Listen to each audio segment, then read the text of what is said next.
As a brown person, you just feel so invisible. That's not fiction. Where we're from. Brothers and sisters, I welcome you to this joyful day. We celebrate freedom. Where we are.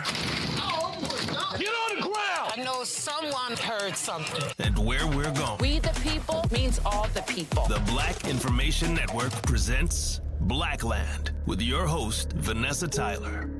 We're talking with Akbar Pray, the reformed, notorious Newark, New Jersey kingpin. So how does one grow up to be a kingpin? His upbringing was like a blaxploitation movie. I grew up in a drug-infested environment. People were selling drugs out of my house when I came into the world. They kept the drugs in my pajamas when I was 4 or 5, and the people came to buy drugs all night. They woke me up all night to get 2 or 3 bags. The dope fiends that came there thought that I was lucky with helping them to find a hit, so they would tie up and ask me to find a vein for a quarter. Finding a drug fiend's vein for a quarter grew into much more. His path was written. Going into the family business was inevitable, except this ending has a twist. Although I was in that world, it wasn't attractive to me. And my quest in the street was to get myself out of the environment that I was born in. So that's really what I hustled for. To make the money to turn it over and to escape that world. Once inside, he turned off the noise of prison. He always knew he'd get out despite that life sentence. In my particular case, I've always sort of lived inside my head. You know, although I was in the jail, I was always doing a lot of stuff outside of the prison. And I am a voracious reader. Every day I read 4 or 5 newspapers a day and magazines. I read the New York Times, the Wall Street Journal, the Washington Post. So I did a lot of reading on AI, Chat GPT, you name it, anything along artificial intelligence, because I knew that at some point when I hit the streets, that all of these would be necessary tools.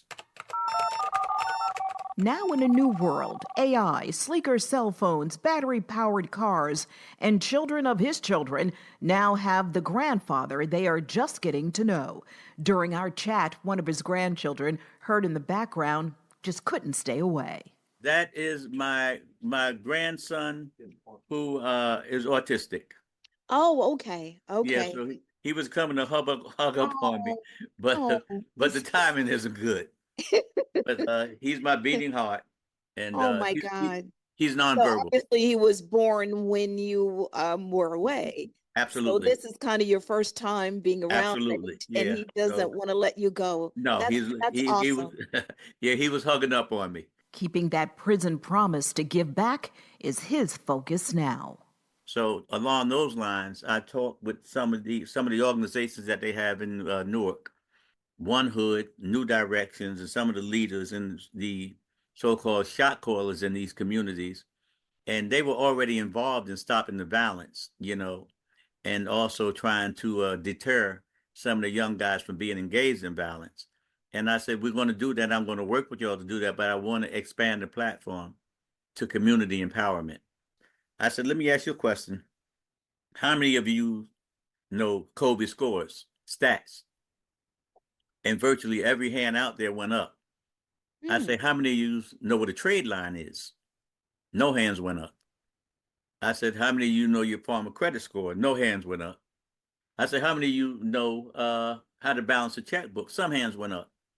I said, homie, there's something wrong with this picture, and we're going to try and correct it. So I said, well, I'm going to start a series of classes. We're going to teach credit repair. We're going to teach trade lines. We're going to teach business startups. We're going to conduct mock job interviews, public speaking, and resume preparations. We're also working with the Youth House, where we are going in there and bringing in some of the mentors, some of these guys that are urban legends in their own right, and at least recognized by some of the young guys. And we're going to help them to navigate not just what they're going through in the courts, but also the challenges that life is going to face them if they go inside the prisons. When I went there, maybe about 4 days ago, I got a chance to talk with 10 group of young men. 80% of the young guys in there were in there on homicides. And some, they hadn't been convicted, so I don't have to say alleged homicides. Right.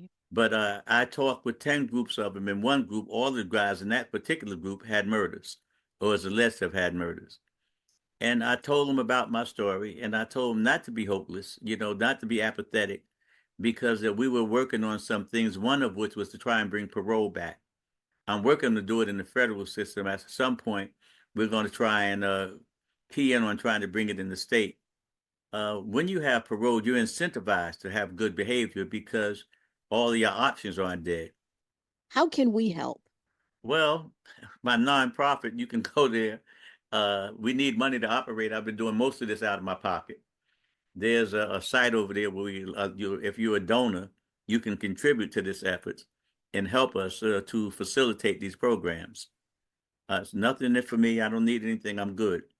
But again, we have to be funded. So that's one way you can help. Also, if you're an ex-felon, we have an organization called the Coalition of Formerly Incarcerated Men. Check out Akbar Pray on social media and go to the Akbar Pray Foundation for Change.org for more. In the past, I've often shown examples of power. Now I intend to show the power of example. The life and the journey of Akbar Pray. Thank you for sharing your story and your vision. You're welcome. Look forward to talking to you again. Be well and stay safe. I'm Vanessa Tyler. Like and subscribe to Blackland. Check out past episodes. A new episode drops every Friday.